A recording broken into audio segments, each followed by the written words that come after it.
یعنی عدالت نے یہ مانا کہ ہو سکتا ہے یہ بیان تشدد یا دباؤ کے تحت لیا گیا ہو؟ بالکل۔ کولی نے بعد میں عدالت میں الزام بھی لگایا کہ اسے شدید ٹارچر کیا گیا، اس کے ناخن نکالے گئے اور اسے مجبور کیا گیا کہ وہ اس بیان پر دستخط کر دے جو پولیس نے پہلے سے تیار کر رکھا تھا۔ اور اسے کوئی قانونی مدد فراہم کی گئی تھی؟ عدالت نے نوٹ کیا کہ اسے میجسٹریٹ کے سامنے پیش کرنے سے پہلے صرف 5 منٹ کی قانونی مشاورت دی گئی، جو کہ نہ ہونے کے برابر ہے۔ 1 منٹ! یہ تو تفتیش کا صرف ایک پہلو ہے۔ ایک اور بہت بڑی تھیوری تھی جسے مکمل طور پر نظر انداز کر دیا گیا۔ آپ اجزاء کی تجارت کی بات کر رہی ہیں؟ جی ہاں، پنڈھیر کے گھر D5 کے بالکل ساتھ والے گھر D6 میں ایک ڈاکٹر رہتا تھا جو پہلے کڈنی سکینڈل میں ملوث رہ چکا تھا۔ اور یہ صرف افواہ نہیں تھی۔ وزارت خواتین و اطفال کی ایک اعلیٰ سطحی کمیٹی نے باقاعدہ سفارش کی تھی کہ اس اینگل سے تفتیش کی جائے۔ تو پھر CBI نے ایسا کیوں نہیں کیا؟ یہی تو سب سے بڑا سوال ہے۔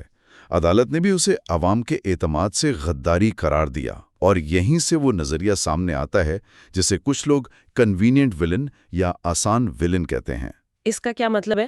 مطلب یہ کہ کولی، جو ایک غریب، دلت اور کمزور پس منظر سے تھا، عوامی غصے کو ٹھنڈا کرنے کے لیے ایک بہترین قربانی کا بکرا تھا۔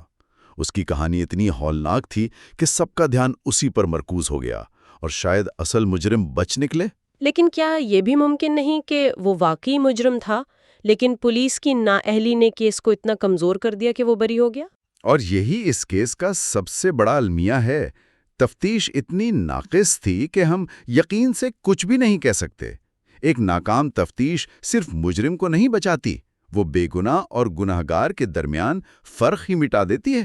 تو ایک طرف تفتیش میں اتنی بڑی خامیاں، دوسری طرف میڈیا کا شدید دباؤ، اس سب کے بیچ جب کیس عدالتوں میں پہنچا تو یہ ایک الگ ہی بھول بھلائیاں بن گیا۔ بالکل، یہ ایک قانونی رولر کوسٹر تھا۔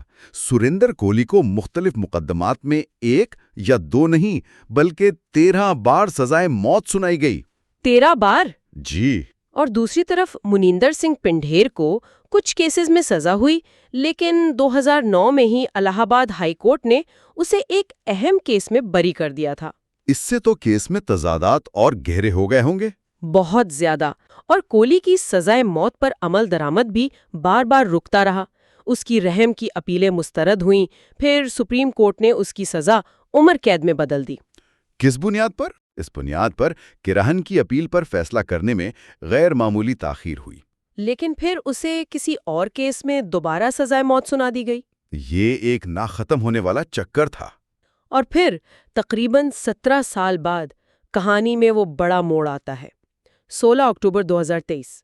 الہ آباد ہائی کورٹ کا وہ تاریخی فیصلہ۔ اس فیصلے نے کیا کہا؟ اس نے پورے کیس کی بنیاد ہی الٹ دی۔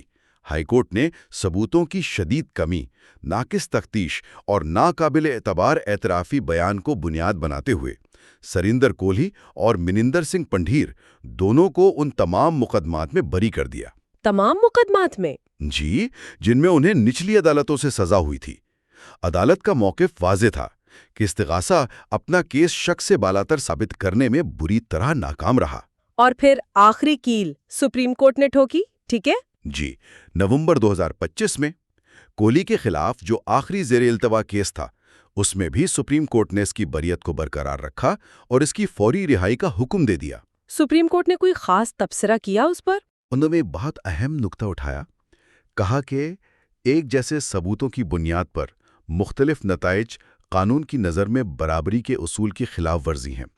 یعنی آپ ایک ہی کمزور ثبوت کی بنیاد پر ایک شخص کو 12 کیسز میں بری اور 13ویں میں سزا نہیں دے سکتے۔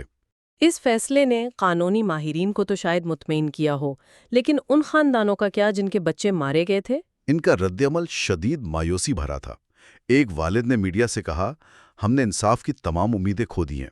اور ان کا سوال آج بھی وہی ہے، اگر یہ مجرم نہیں تو ہمارے بچوں کو کس نے مارا؟ ایک ایسا سوال جس کا جواب ہمارا انصاف کا نظام نہیں دے سکا۔ اور اس پورے معاملے میں میڈیا اور پاپ کلچر نے بھی ایک کردار ادا کیا۔ سلم ڈاگ کینیبل جیسی ڈاکیومنٹریز اور فلموں نے کیس کو بہت سنسنی خیز بنا کر پیش کیا ہے نا؟ بالکل۔ اس سے کولی کی ایک مخصوص تصویر، ایک نفسیاتی درندے کی، عوام کے ذہن میں پختہ ہو گئی۔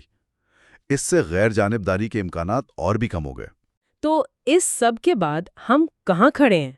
ہمارے پاس ایک ایسا کیس ہے جس میں انسانی باقیات تھیں، ایک اعترافی بیان تھا، درجنوں سزائیں ہوئیں، لیکن آخر میں کوئی مجرم نہیں۔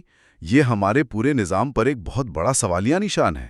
الہ آباد ہائی کورٹ نے بھی تو یہی کہا تھا کہ یہ کیس اس بات کی مثال ہے کہ ایک ناقص تفتیش انصاف کی راہ میں سب سے بڑی رکاوٹ کیسے بن سکتی ہے۔ جی، جب آپ تفتیش کے شروع میں ہی غلط راستہ اختیار کر لیتے ہیں تو آپ کبھی بھی صحیح منزل پر نہیں پہنچ سکتے۔ نتھاری کیس میں بالکل یہی ہوا۔ نتھاری کی کہانی ایک خوفناک جرم سے شروع ہوئی اور ایک مایوس کن انجام پر ختم ہوئی۔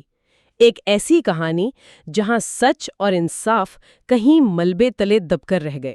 یہ کیس ہمیں ایک بہت بنیادی سوال پر سوچنے پر مجبور کرتا ہے۔ ایک مشہور صحافی ہیں منو جوزف، انہوں نے اپنے ایک مضمون میں ایک بہت گہری بات لکھی تھی۔ کیا لکھا تھا انہوں نے؟ انہوں نے لکھا، اگر ایک آدم خور کے حقوق کا تحفظ کیا جاتا تو شاید پولیس کے پاس جوابات ہوتے۔ یہ ایک بہت طاقتور سوچ ہے۔ کیا آپ یہ کہہ رہے ہیں کہ ایک ملزم کے قانونی حقوق کا تحفظ کرنا دراصل سچ تک پہنچنے کا بہترین راستہ ہے؟ بالکل۔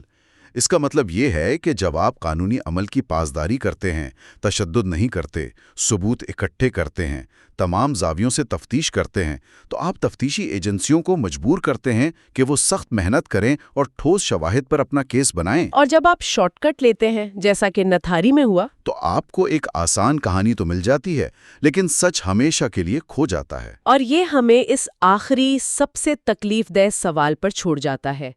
نتھاری میں ملنے والی بہت سی انسانی باقیات ان بچوں کی تھیں جن کا ذکر کولی کے مقدمات میں کبھی آیا ہی نہیں۔